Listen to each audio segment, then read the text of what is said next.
Well, as soon as my kids head off to camp, I begin the project of daily letter writing to each child with some chatty and upbeat news from the world or from home. This year, with all the kids away and the world being, well, the world, I've hit upon a problem which some of you more seasoned at empty nesting might recognize. When at least one of my kids is home, I have more than enough material to stage an entire stand-up comedy routine. But with just me and Mike at home, I strain to find something interesting enough to report. Do I tell them about this strange new phenomenon that when I leave in the morning, the living room is clean? And when I come back, it's still clean. Should I tell them that our house is being painted? Or is it a bit too on the nose to report that while they're away, we're literally watching paint dry? So let's just say that most of my notes have been brief so far, except for one. In what has become an annual tradition, Mike and I send a letter to arrive each year on July 3rd with historic quotes focusing on the rights and responsibilities that we are blessed with as Americans and as Jews now in America. We also include a full copy of the Declaration of Independence for their 4th of July reading pleasure. You can imagine how much they loved receiving that when they were 8. Nevertheless, we've kept sending because we want them to understand that the 4th is not just about the red, white, and blue that they dress up in at camp or the barbecue that they'll eat, but the deep Torah of being an American in dialogue with our nation. And toward that end, we've developed this custom of sending quotes by those who have shaped our ideals of our nation from its inception until today. Over the years, we've sent excerpts from historic figures ranging from George Washington to George Takei. Did you know that one of the most vocal historians of the American internment of the Japanese during World War II is the guy who played Sulu on Star Trek? Overnight, Takei wrote, Americans of Japanese ancestry were looked at with suspicion and fear and outright hatred simply because we look like the people who bombed Pearl Harbor, when in fact, we had nothing to do with Pearl Harbor.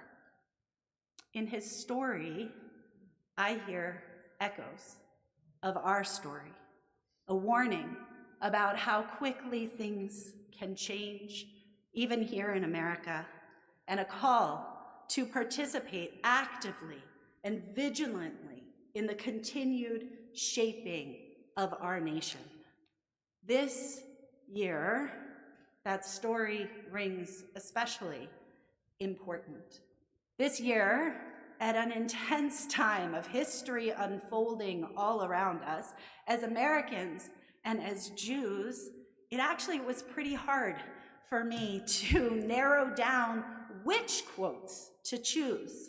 My letter was, shall we say, loquacious, because as I searched so many inspiring quotes like Gerald Stanley Lee's America is a tune, it must be sung together. Or Ralph Waldo Emerson's America is another name for opportunity. I wondered if that unbridled, naive optimism still hits the way that it had in the past. Every day in news, on social media, and just in regular conversations, I hear folks who see America today through a somber lens, wondering if our best years are behind us. especially as Jews with the staggering rise of anti-Semitism in America today. The concerns are real. And yet, anxiety is a poor lamp. For good things to grow, they generally need light. And it turns out that there's no better way to find the kind of light powerful enough to give us the courage to face the darkness around us than with a survey of historic quotes. So I want to share a couple with you this morning.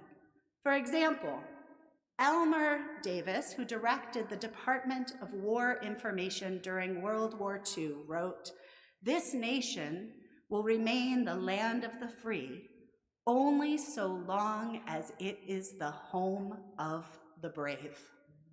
His words remind us of the sacrifice required to sustain our nation in every age. His words remind us that in many eras before us, those who lived through their time had their own reasons for despair, and yet they chose to double down on the ideals that fueled the faith that what they chose to do with their todays laid the foundation for the tomorrows that we are currently living. The same is true for us, no less now than then. While it may feel like we are living in unprecedented times, our nation has always been a project that required the ability to see what is as distinct from what can be. As Harry Truman, himself a complex figure for American Jews, once said, "America was not built on fear. America was built on courage, on imagination, and on an unbeatable determination to do the job at hand." That is a quote for the ages. It's every bit as much for us today, right now. And it also happens to be the secret message of our Parsha today, what we read just a few moments ago. You know the story about Moses hitting the rock and losing his right to enter into the land of Israel? We usually tell that story in a vacuum. It's so weird, so random. He hit the rock. Why did he hit the rock? He was supposed to speak to the rock. Why did he hit the rock? Is it fair that he lost everything in that one moment of anger? And by the way, why? Why did he hit that rock? And then along comes today's Parsha, which close readers will notice begins after the existential leadership struggle with Korah last week. Moses is tired. He's worn down, maybe a little worse for the wear. Leadership, his nation that he's taken through the desert. Wow, are they ever going to get there? And then, just as the purification rites are complete, Miriam, his sister, dies. Immediately, one verse later, the people complain to Moses, "There's no water." Furious, he hits the rock. Now, I don't know about you, but it feels like that's important context to share in any telling of Moses' story. His sister had just died.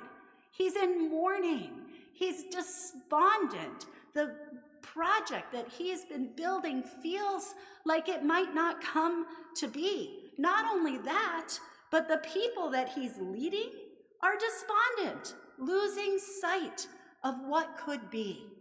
Right when his own vision is cloudy, when he needs his people's hope the most, they go dark. Of course he hits the rock. Of course. Any of us think about ourselves in that circumstance, maybe we would have hit that rock too. And so it's understandable to despair when it feels like things are so big. But our tradition tells us that's not the way to go. Why? Perhaps to teach us a lesson that we need more than ever today. As Rabbi Nachman put it, Lo tityaesh, asur lehityaesh.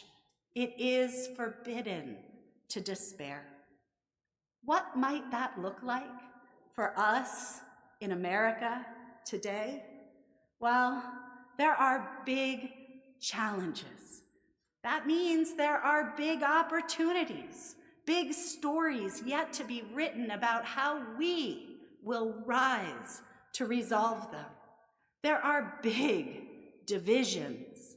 That means that every moment is filled with an opportunity to move towards somebody who thinks differently than you. There are forces larger than us at work. That means that each of us has a personal invitation to meet those forces with our own response to the timeless question issued by President John F. Kennedy in his own era of struggle and strife. Ask not what your country can do for you. Ask what you can do for your country. Your answer may be different from the others sitting here with you today, but that call is a call to you. Never give up on answering it with your own deeds. Perhaps that is why at the end of our parsha, when the people find their way back again to the same place, to that place of discord, Moses is still in mourning now for his brother Aaron. And yet when God calls to him, he doesn't respond with anger, but instead with embrace. God says, gather the people, and he does, which enables one of the most beautiful moments in the Torah. The Israelites themselves sing to bring forth water. Az Yashir Yisrael, spring up, O well, and sing unto it. It is a well dug by princes, carved out by nobles of the people, through the lawgivers with their staff, and from the desert it was a gift. So too is our nation. We stand on the shoulders of giants. And as Eleanor Roosevelt once said, surely in the light of history, it is more intelligent to hope rather than to fear, to try rather than not to try. For one thing we know beyond all doubt, nothing can be achieved by the person who says it can't be done. May we count ourselves among those who try always, those who meet our challenges with courage, who meet each other with kindness, and who meet our dry wells with the water of hope. Happy 4th of July weekend. Shabbat Shalom.